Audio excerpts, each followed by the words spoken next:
donner sur les sans-abri. Et puis nous avons Anna Yassit, qui est un scientifique de l'environnement.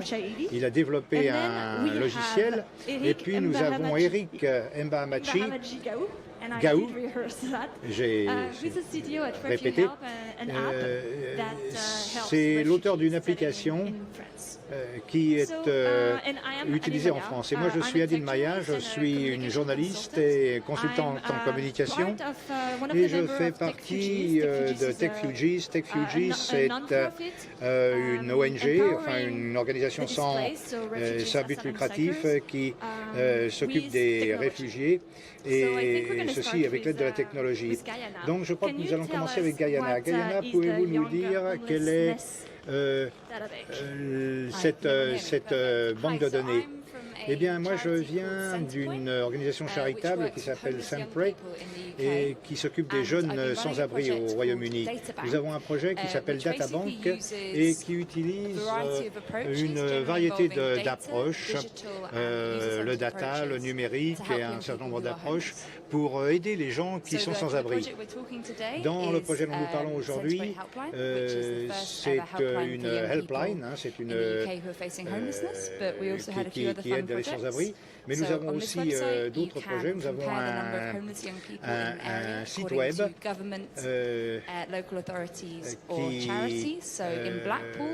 il est à Blackpool, c'est une ville près de la mer, et il y a, selon le gouvernement, une vingtaine de sans-abri. Selon les autorités locales, il y en a 200 et 500 d'après les organisations charitables. Vous voyez. Donc le nombre des jeunes sans-abri varie selon votre position. Nous travaillons directement avec ces jeunes sans-abri sur la helpline. Donc vous avez une hotline pour ces jeunes. Pourquoi est-ce que vous avez besoin, pensez-vous que ces jeunes sans-abri ont besoin de cette helpline? Vous savez, au Royaume-Uni, il n'y a pas vraiment de plan national pour aider les sans-abri. Il peut y avoir des plans locaux, mais nous pensons que c'est un problème qui s'attaque surtout aux jeunes. Dans les grandes villes, ce sont les jeunes qui sont touchés par ce problème de sans-abri. Donc, nous avons des hôtels, nous avons une banque de données, c'est notre ancien projet. Nous aidons 150 000 jeunes par an au Royaume-Uni. Ou bien quelquefois ces gens-là disparaissent et rien ne se passe, ou bien ils n'osent pas demander du soutien. Il y a vraiment un fossé énorme entre ce que font les autorités et ce dont on a besoin. Est-ce que vous avez des chiffres, des anecdotes à partager avec nous? Eh bien oui, nous avons ce plan depuis un an. Depuis mars dernier, on met tout cela en œuvre. Dans l'année calendaire de mars à mars, je veux dire, nous avons soutenu 12 000 jeunes qui nous ont contactés et on en a soutenu vraiment 6 000.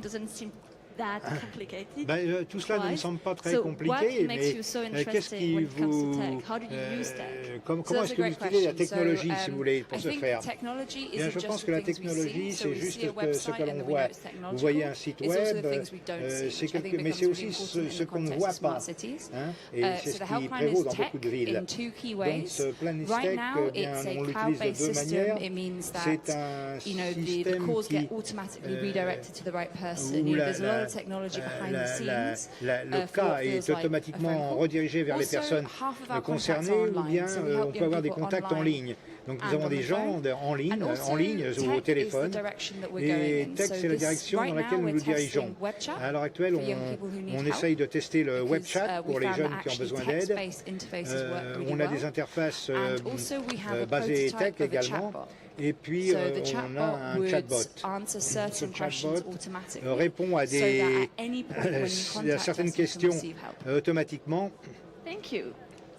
Anna, votre société également, quelquefois, s'occupe des jeunes sans-abri. Est-ce que vous pouvez nous dire ce que votre organisation fait et qu'est-ce que vous couvrez? Bien, USAID, c'est une plateforme de crowdsourcing que d'autres organisations peuvent utiliser. On collecte et on gère les données. On a commencé en 2008, après l'élection très violente au Kenya. On voulait faire quelque chose rapidement et on a mis en place cette plateforme qui collecte les messages et qui les met sur une carte pour décrire ce qui se passe dans un pays. Avec ce système, nous pouvons l'utiliser dans des situations de crise, pour d'autres situations de crise. Nous avons une centaine de déploiements différents, 100 000, pardon, déploiements. 75% sont des crises humanitaires, en fait, et auxquelles il faut répondre. Dans les villes, qu'est-ce que vous couvrez exactement?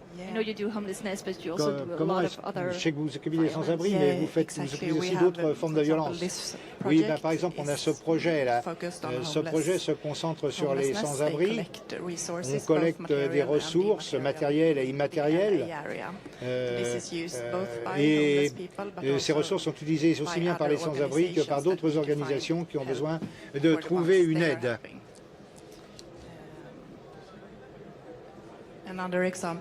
Un autre exemple, c'est Safe Cities. C'est un projet qui consiste à collecter de l'information sur les abus sexuels et le harcèlement sexuel en Inde. On a créé une base de données qui n'était pas disponible quand on a commencé ce projet. Et on peut l'utiliser pour prendre des décisions ou trouver un certain nombre de solutions aux problèmes que l'on a identifiés dans la zone. Donc c'est du crowdsourcing. Qui est cette crowd? Qui contribue? Ça dépend beaucoup des projets. Qu'est-ce que nous voulons collecter?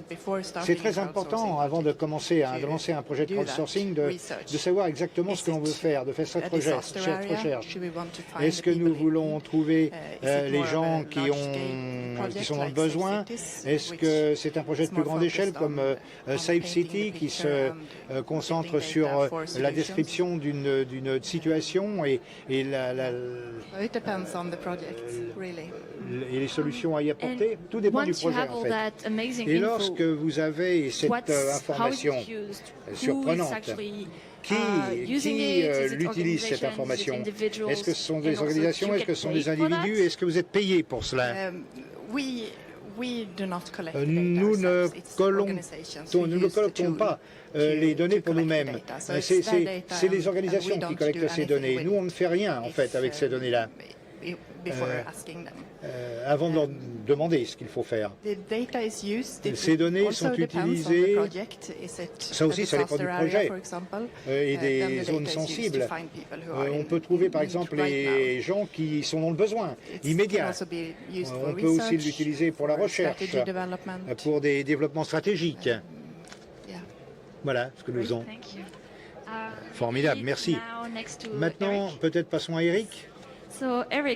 Eric, votre projet, c'est le plus récent de tous. Je le sais parce que j'étais là lorsque vous avez été créé. Pouvez-vous nous dire quand ça a été créé et où? Okay, thank you very much for merci beaucoup pour this opportunity you giving us to talk about de vous parler de RefuHelp. Before all, excuse me for my French. Je vais vous demander de me pardonner mon anglais. Social Help, c'est une start-up sociale qui a été créée en mars 2017 durant le Startup Weekend organisé par TechFugees. Nous sommes tous des réfugiés, 90% de réfugiés parmi nous. Et nous Simplon is a school in, nous venons de l'école Simplon. Simplon, c'est une école qui forme en France les gens au développement de l'Internet. Lorsque nous avons participé à cela, eh bien, nous avons, enfin, ce concours de start-up, nous avons gagné le premier prix du fait de notre application pour aider les réfugiés. C'est une application qui s'appelle RefuHelp, c'est le nom officiel de la start-up d'ailleurs, et on essaye d'aider les réfugiés dans leur vie au jour le jour ici en France. Donc vous parlez d'expérience, vous êtes un réfugié vous-même, et vous avez vu ce que c'était que d'arriver en France et dans la cité, dans la ville de Paris. Pourquoi pensez-vous qu'il y a besoin d'une application telle que celle-ci? Bien, vous savez, the particularity of RefuHelp, as I said, it is that we are all refugees, c'est que nous sommes tous des réfugiés. Et nous avons eu l'expérience donc de ce que ressent un chercheur d'asile. Tout le processus qu'il doit subir avant d'obtenir le statut de réfugié. Donc, quelquefois, lorsque nous recherchions ce statut, nous sommes aperçus que nous n'avions pas assez d'informations. On avait besoin d'informations, mais nous en manquions. Donc, lorsqu'on arrive en France comme migrant ou comme réfugié, la première chose à faire, c'est trouver un endroit où dormir. Et également un endroit où trouver quelque chose à manger. Donc, avec cette application, pour notre part, nous n'avions pas ces informations. Donc, on a essayé de trouver, de collecter cette information, de la trouver par nous-mêmes. Et c'est ce qui nous a motivés à créer cette app. Et comment la technologie donc est utilisée dans votre cas? Les gens qui vont utiliser votre app ne savent pas grand-chose, ni du français, ni de la technologie. Ben, écoutez, je vais prendre un exemple. Lorsque vous allez à la préfecture ici à Paris, généralement à Paris parce que c'est très encombré, vous pouvez voir les gens qui dorment devant la porte, juste pour attendre 2 jours avant qu'il leur soit permis d'entrer. Pour obtenir les papiers qu'ils doivent remplir. Juste pour avoir ces papiers, il leur faut quelquefois 2 jours. C'est la raison pour laquelle nous pensons que cette technologie, avec cette technologie, on pourrait faire cela en ligne, par exemple. Ça pourrait être dématérialisé de telle manière que les gens puissent avoir accès simplement à ces formalités. Donc, la technologie, c'est vraiment très important pour nous, du fait que les réfugiés, lorsqu'ils arrivent dans ce pays, la première chose, la première chose dont ils ont besoin, c'est qu'ils obtiennent, c'est un smartphone. C'est un lien avec leur pays, mais c'est aussi une boussole, un compas qui les guide. Voilà à quoi la technologie aide l'immigration. Bien écoutez, on est dans le cœur de la discussion. Maintenant, Eric, est-ce que vous pensez, qu'est-ce qu'une cité intelligente pour une ville intelligente? Est-ce que vous pensez que Paris est une ville intelligente selon vous? Une ville intelligente, une smart city, pour moi, c'est une ville dans laquelle nous utilisons les technologies numériques, également où l'on utilise le big data urbain pour améliorer la vie quotidienne des citoyens.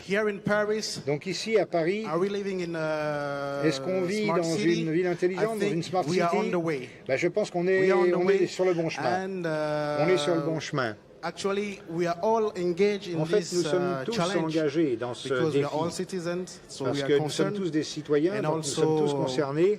Et moi-même, en tant que membre de RefuHelp, Gaïa et Anna également sont concernés parce que leur but est d'améliorer la vie quotidienne des gens. Donc nous sommes tous engagés dans ce challenge. Gaïa, vous êtes d'accord avec cette définition de la ville intelligente, de la Smart City? Oui, je suis d'accord. Je pense qu'un aspect très important de la Smart City, c'est le fait que les résidents pensent qu'ils peuvent avoir une influence sur le développement de la ville. Non pas uniquement avec la technologie, mais la technologie peut certainement aider les citoyens et peut leur permettre de communiquer. Pour moi, c'est très intéressant parce qu'en tant que chercheur, ou chercheuse plutôt, une smart city, eh bien, c'est juste une ville où la communication est facile, où tout est connecté. Donc, ces nouvelles approches, tout dépend de la manière dont on utilise les applications. La définition d'une smart city, pour moi, c'est quelque chose de top-down. C'est une ville dans laquelle on voit ce que les citoyens font et où les autorités agissent en fonction de ce que font les citoyens. Les citoyens choisissent d'interagir avec la ville, la smart city. Et ceci dans l'intérêt de ce qui est bon. Ça n'est pas toujours a given. So in the UK, there is a database that tracks rough sleepers, donc, so people sleeping on the street. In theory, to ensure they have quelquefois, help. la smart city, c'est celle qui suit les gens qui sont assis dans la rue. Mais en fait, c'est surtout to their country. So that's an example of kind of le smart fait approaches, not de détecter les gens dans le besoin. Mais ça peut être aussi quelque chose de mauvais, parce que lorsque on s'aperçoit qu'il y a des sans-abri, par exemple, qui ne sont pas de nationalité, la nationalité voulue, eh bien, c'est un bon moyen de les identifier et de les renvoyer chez eux. Donc je pense que une smart city, c'est une ville qui ne marginalise personne. Data and tech is often synonymous of data et technologie, c'est souvent synonyme. Comment vous assurez-vous que ce n'est pas le cas? Comment vous assurez-vous que le data n'est pas utilisé uniquement pour renvoyer les gens chez eux? Ben ça, c'est une question, c'est la question éternelle. Nous avons les élections aujourd'hui au Royaume-Uni.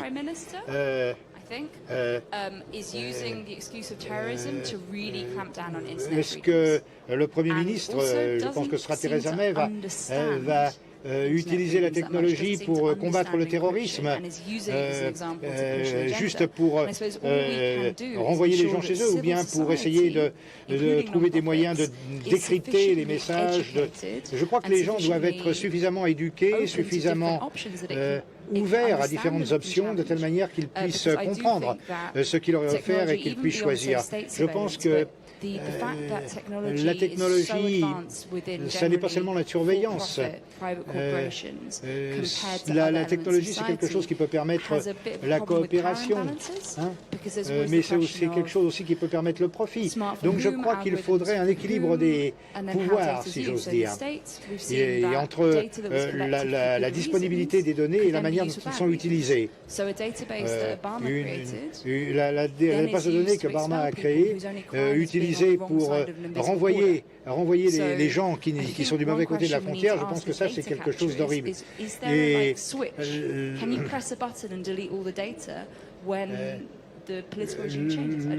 je ne sais pas si les données collectées peuvent être juste effacées lorsqu'on change de pouvoir politique. Oui, je suis d'accord avec ce que Gaïa vient de dire. C'est une grande question, c'est-à-dire de protéger l'intimité des citoyens. C'est tout d'abord un problème d'éducation, je pense, parce que quelquefois, les gens ne savent pas exactement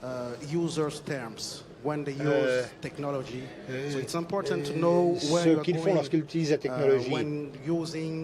Lorsqu'ils utilisent des nouvelles technologies, quelquefois, eh bien, cela peut être pour de très bonnes intentions, mais par la suite, eh bien,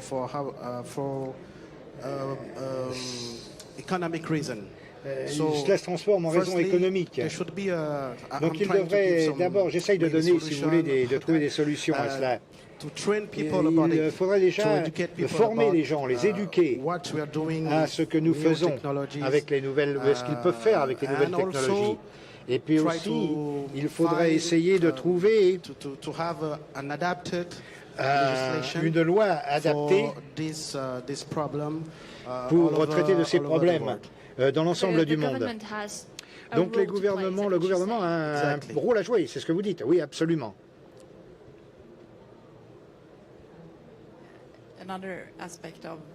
Un autre aspect de cette collecte des données, et je crois qu'il est très important de penser aux effets secondaires de ces données. Lorsque vous captez des données, est-ce que vous avez vraiment besoin de connaître l'identité de la personne concernée? Peut-être pas. Je pense que le rapport anonyme, c'est quelque chose de très important. Parce qu'autrement, eh bien, vous pouvez saisir des données qui peuvent être utilisées pour des raisons complètement différentes de celles auxquelles vous pensiez, vous, à l'origine. C'est ce que vous avez dit précédemment, en fait, compared to the people they're against, the corporations, the government. Le but non lucratif, c'est quelque chose de très important. On est dans la situation de David et Goliath un petit peu. Là. Anna et Gaia, vous avez travaillé avec des organisations à but non lucratif. Est-ce qu'il est difficile d'obtenir cet état d'esprit, cette mentalité tech? Est-ce que ça ne pose pas d'autres petits problèmes, si vous voulez, comme la protection des données, la cryptologie, etc.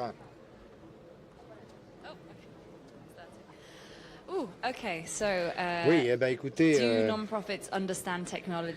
que les organisations à but non lucratif comprennent la technologie? Je pense qu'il y a plusieurs réponses à cela. La première, ce serait non. Il y a des startups à but lucratif et d'autres à but non lucratif. Il y a aussi des organisations caritatives. Le senior management n'est pas toujours au fait de la technologie et ils sont toujours en rattrapage. Si vous cuisinez quelque chose pour quelqu'un, est-ce que vous avez besoin de comprendre la technologie? Probablement non. Mais lorsque vous travaillez avec beaucoup de personnes, lorsque vous essayez de conserver des données sur ces gens-là, ici comme en Angleterre, beaucoup no joke, then it's not good enough. And actually, I think that's where the problem is. D'Internet Explorer. For people who were not digital natives, they sometimes think that technology is just kind of like Facebook, and they don't realize that they live and breathe it every day. Actually, using a version of Internet Explorer that is open to data breaches is negligent. Not updating, what is it, Windows XP? I don't know if anyone saw the British NHS. We were held ransom because somebody had decided to not pay money to update from XP. It's not good enough. So I think this is the problem. Et ça, c'est un problème. And I think also, so from my learnings, I've been doing tech for good 5-6 years. Unless digital is incorporated in the strategy, unless the strategy of the organization really incorporates digital and understands what it means to work with users, to be digital literate, de la société, de l'entreprise connaissent bien, savent bien ce qu'est cette technologie, s'ils la maîtrisent complètement.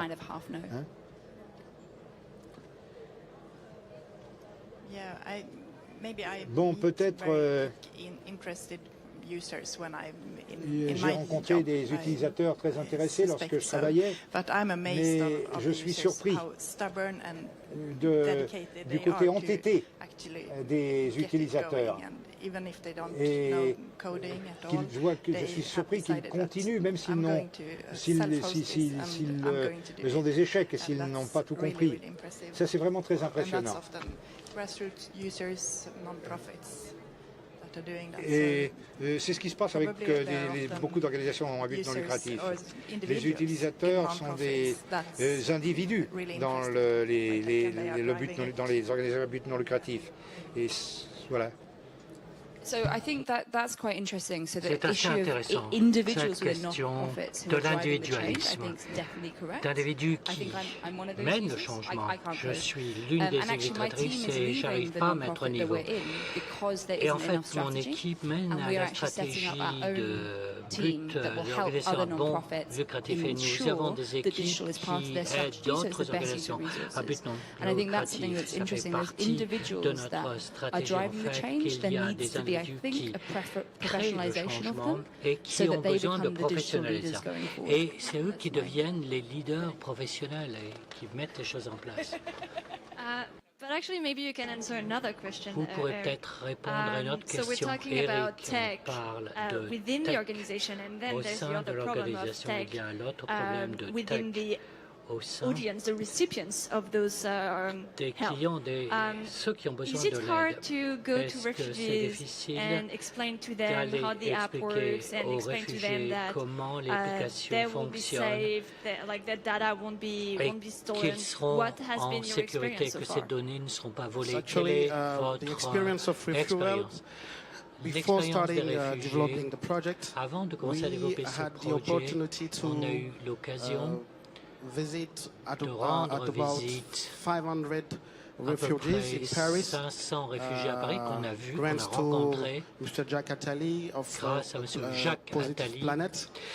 de son organisation Positive Planet. With the prototype that we have on a developed tenté, to show them le prototype qu'on a développé, de leur montrer comment l'application allait fonctionner, comment elle fonctionne ou qu'elle allait fonctionner. They found it very et useful ils ont and trouvé they cette accepted application très utile rapidly. et So as I was saying, ils l'ont accepté many migrants when they rapidement. come, Et beaucoup they de are migrants, already quand ils arrivent, they are already aware about techs. So they connaissent know déjà how le tech. Ils savent déjà, avant d'arriver, how they can communicate, comment how ils they vont pouvoir can be communiquer, guided. comment So actually, vont pouvoir with this être kind of aidés, conseillés, this guidés. kind of application, Donc ce type d'outils they are d'application directly inside it. So sont they, déjà they can use acquises. it very easily. And Ils we didn't peuvent les utiliser have any très facilement et ils n'ont opposition from them. aucune But réticence as in the app, it's only a vis-à-vis it's a content de application. cela, mais There c'est is une application avec du we are not contenu. taking data from them. En So, relation, on it leur was dit very qu'on easy ne for leur us to prend pas de données, present on ne them prend pas de the données. application. Donc ça a été très facile de leur présenter l'application. On a vu qu'il y a beaucoup d'applications qui sont créées très souvent avec des gens qui n'ont jamais auparavant travaillé auprès de réfugiés ou des gens qui sont demandeurs d'asile. Selon vous, est-ce que vous pensez que les réfugiés peuvent garder des données, étant donné qu'il s'agit d'une population tellement à risque? Les réfugiés sont très sceptiques quand il faut donner des données. Ils ne veulent pas, parce que beaucoup ne veulent pas révéler leur identité. Donc c'est un vrai problème auprès des réfugiés et des demandeurs d'asile, parce qu'ils veulent garder secrète leur identité, parce qu'ils ne veulent pas avoir d'autres problèmes ou d'avoir des problèmes supplémentaires à ceux qu'ils ont connus dans leur pays et les raisons pour lesquelles ils ont fui. Il y a deux éléments très intéressants. Tout d'abord, comment on peut mettre les gens marginalisés en ligne? Selon nous, les jeunes qui sont des sans-abri ont un téléphone. Ils ont toujours un téléphone. Ils n'ont pas de toit, mais un téléphone. Il y a un système au Royaume-Uni, un organisme qui donne des conseils à ces gens. Et donc, on leur fournit des téléphones qui ne se dérèglent pas, qui ne se cassent pas facilement et qui sont peu coûteux. On les équipe ensuite. Il ne suffit pas d'avoir de bonnes idées. Bon, il faut pouvoir leur fournir ce dont ils ont besoin. Ce n'est pas simplement de leur faire comprendre comment ces outils numériques fonctionnent. Les jeunes comprennent facilement qu'on utilise ces moyens numériques pour les aider. Ils sont sans abri, mais ils ont confiance dans les services qu'on leur apporte. Il y a moins de peur, de crainte. Et peut-être que ces gens nous donnent des faux noms, des fausses identités, il n'y a aucun moyen de le savoir. Pour revenir à ce que vous avez dit, les gens qui ne comprennent pas les problèmes, c'est ce que je n'aime pas dans le tech. On dit aux gens, est-ce que vous avez parlé à des gens qui connaissent ce problème? Et souvent on vous répond, ah non, j'aurais dû peut-être. C'est important de voir et de penser quels sont les outils, les moyens, et par quels moyens on peut collecter des données, comment on peut communiquer avec ceux qui en ont besoin pour couvrir toutes sortes de moyens, des téléphones, Twitter, les mails, Twitter, être où les utilisateurs sont dans leur quartier et voir comment ils s'en servent pour communiquer. Je pense qu'il nous reste quelques minutes pour quelques temps pour des questions. Si vous avez des questions, soit en anglais, soit en anglais, il vous suffit de lever la main pour poser une question et d'utiliser un micro pour ce faire. Il n'y a pas à avoir honte. Nous avons une question. You said that most of your Vous avez dit que la plupart de vos applications sont financées. Mais comment en faites-vous la promotion? Lors de conférences et des choses comme ça, est-ce que vous avez des médias sociaux pour en faire la promotion? Question concernant la communication, si j'ai bien compris votre question. En ce qui nous concerne, on n'a pas fait beaucoup de marketing. Ça a été beaucoup du bouche à oreille et grâce à nos propres utilisateurs qui ont créé leur propre communauté.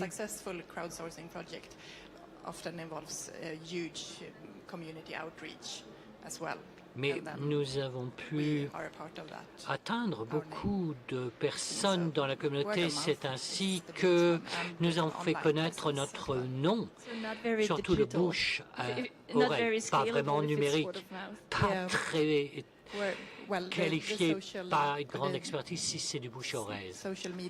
Non, c'est les médias sociaux, la présence des sociaux, c'est-à-dire le bouche à oreille par le biais de médias sociaux, c'est ça que je veux dire. Très bien. But in general, maybe you can talk about communication, how to spread awareness of the project, comment faire connaître le projet auprès des sans-abri. Yeah, I think. Eh bien, je was pense, your question around crowdfunding or how people hear about projects? On a parlé de crowdfunding des projets. Est-ce que vous vouliez parler de crowdfunding des projets?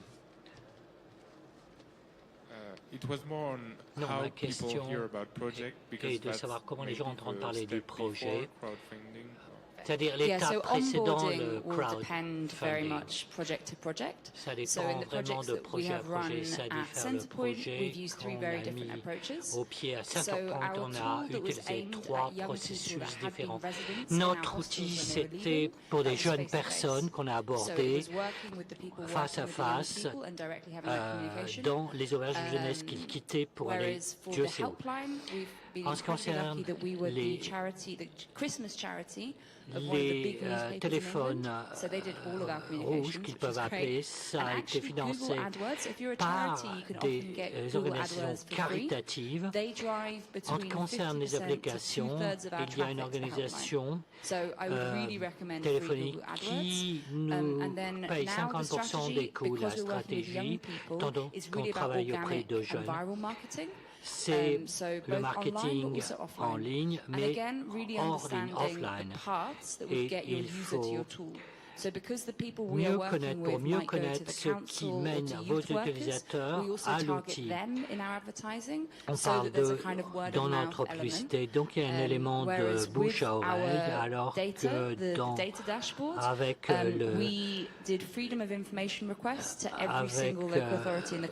le Data Dashboard, on a fait du marketing parce que pour chaque projet, il y a des approches différentes et il faut comprendre à chaque fois quelle est l'approche des utilisateurs, donc ce qui diffère de projet à projet. Comment est-ce que vous allez vous y prendre? Est-ce que vous le savez? En ce qui concerne l'aide aux réfugiés,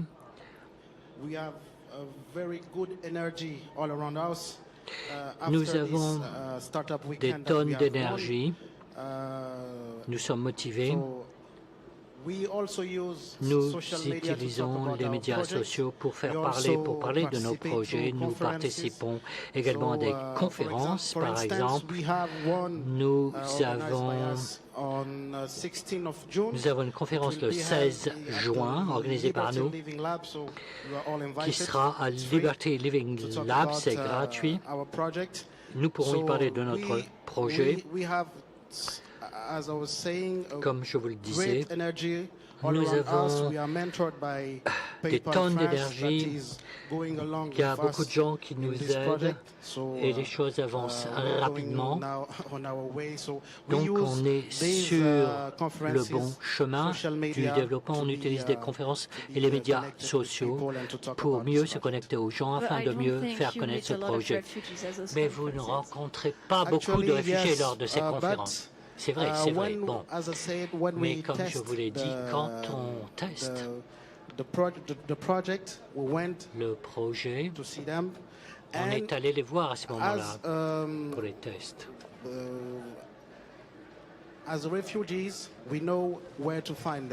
On sait où les trouver, les réfugiés.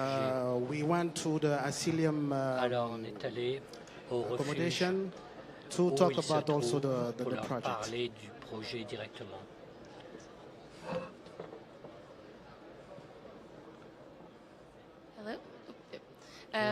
So the three projects that you talked about are mostly community-based or like bottom-up? Ils reposent de communauté bottom-up parce que vous venez surtout de la société civile. Vous nous avez parlé de tout cela.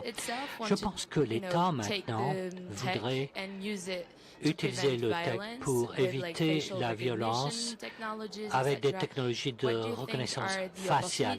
Qu'est-ce que vous pensez, qui sont les opportunités et les risques dans une telle approche, vue d'en haut? Reconnaissance faciale et surveillance, etc. I'm going to let Anna think. I shoot from the hip. So, I can only really speak of the UK's experience.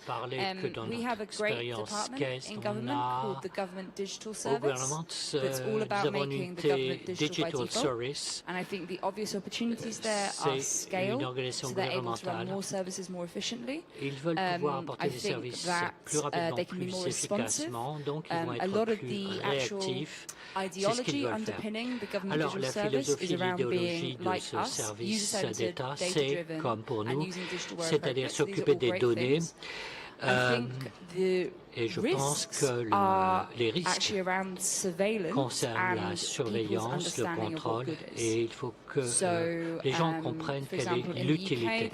Au Royaume-Uni, on voit de plus en plus des pouvoirs de surveillance donnés pour éviter le terrorisme. Mais dans les années 70, il y avait des policiers qui prétendaient des militants pour infiltrer les organismes de féministes et d'autres.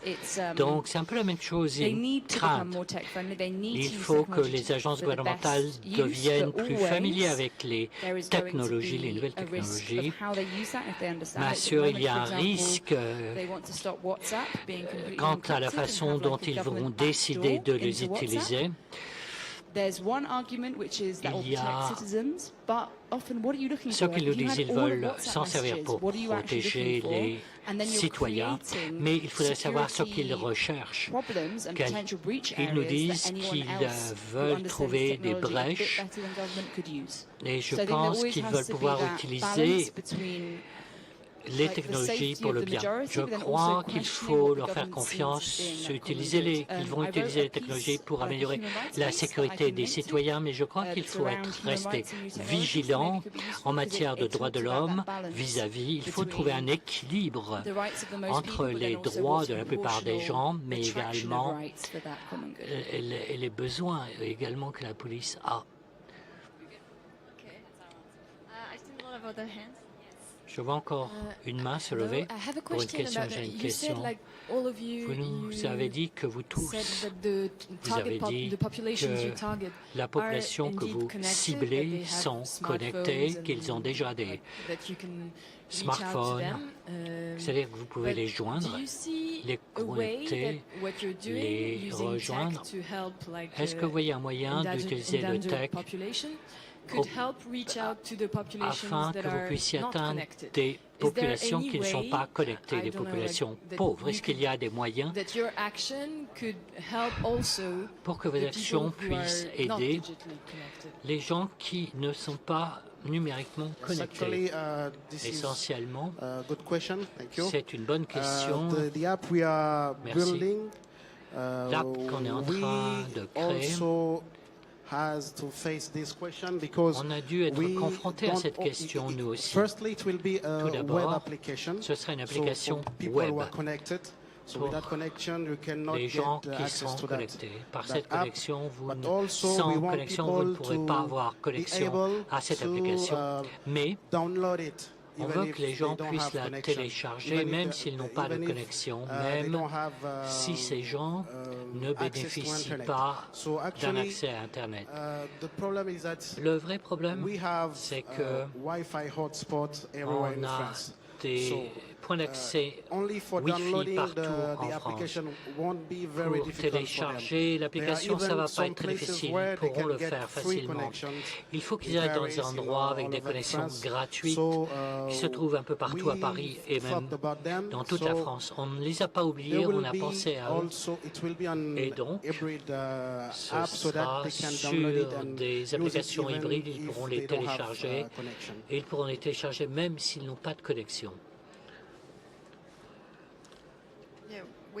Alors, on veut s'assurer qu'on est en mesure de récolter des données venant de SMS. On voit bien la différence entre ça et entre ce qui se passe dans les villes et la province et les campagnes. Bien sûr, dans les villes, c'est plus facile d'avoir des rapports provenant des médias sociaux. Ça, c'est dû à la mauvaise qualité ou à la pauvreté des connexions en dehors des villes. Je pense que tout projet utilisant des technologies peut aider un maximum de nombre de gens en utilisant les technologies, s'assurer que les gens ont autant de canaux que faire se peut. Persona, ça veut dire qu'il faut comprendre quel est le nombre exact de gens qui peuvent bénéficier de votre service. En fait, chaque personne a un nom, il faut savoir auprès de quelle plateforme ils utilisent. Donc,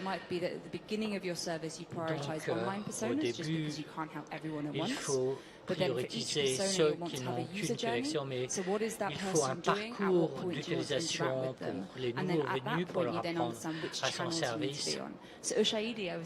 Donc, favorite projects when I was starting in Tech for Good because it's so simple. You could text message an online system. Je vous ai parlé de ce qu'on a fait au début, c'était très simple et j'ai adoré.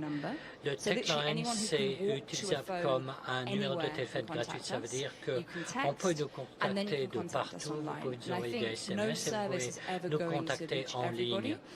Bien sûr, tous ces services ne vont pas être disponibles pour tout le monde, mais si vous faites de la recherche en matière d'évaluation, on veut essayer de comprendre ce qui manque.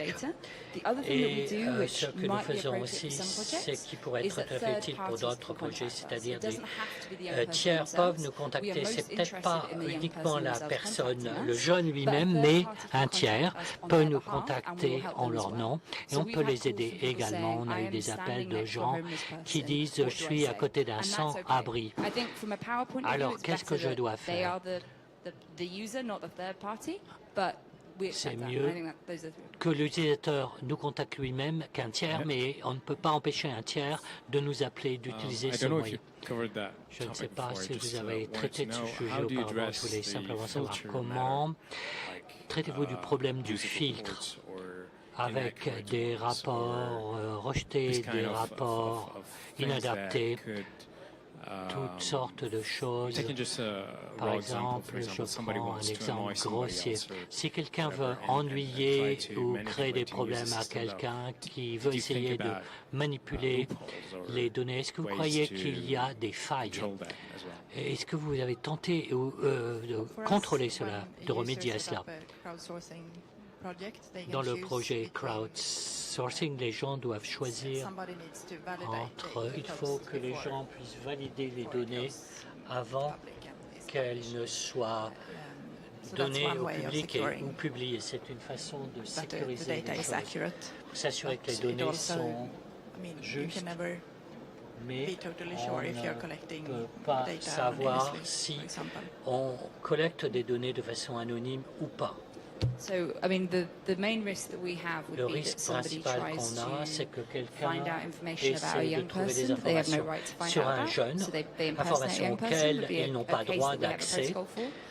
And donc, for example, we par have a exemple, policy that we never nous avons une contact a young politique person because sur someone else laquelle has on said ne that we should. That makes contacte sense. ces So we used to personnes receive parce que calls where someone quelqu'un says, I am aurait pu nous dire qu'il fallait Gaia's absolument uncle, she is contacter homeless, cette here's her jeune number, can you call personne, her? ce jeune. Which has a very obvious element C'est of notre opening politique for de abuse there. ne jamais So we suivre just les don't do ordres de that. quelqu'un qu'on ne connaît pas And then pour in contacter un terms of jeune. like malicious contacts, En ce qui it's concerne les generally a very contacts big problem fraudulés, for c'est helplines. un So gros Childline, problème. which is specific for young Il y a children une suffering Childline, abuse, en particulier has pour les a jeunes massive qui problem ont with souffert those de kind of violences, calls. qui ont I don't été really understand why, violentés, it's ce strange. qui est fréquent But we haven't dans yet. So we beaucoup had de a couple familles. of like On a eu des Tolkien referencing problèmes, contacts, which are obviously des fake. contacts But so far it hasn't been a big fake. problem. And it's Mais kind of jusqu'à thing where maintenant, as ça we're n'a pas été un building énorme iteratively, we're problème. building En fait, protocols as we go, as we need them. au fur et à Obviously, mesure, on someone met en could call place us des pretend to be protocoles. homeless. Il but y a they're not aussi really des gens gaining anything qui from that apart from being font listened semblant, to. qui So if prétendent someone's être lonely and needs to sans-abri. talk, that Il y might a be okay as parfois well. des jeunes qui se sentent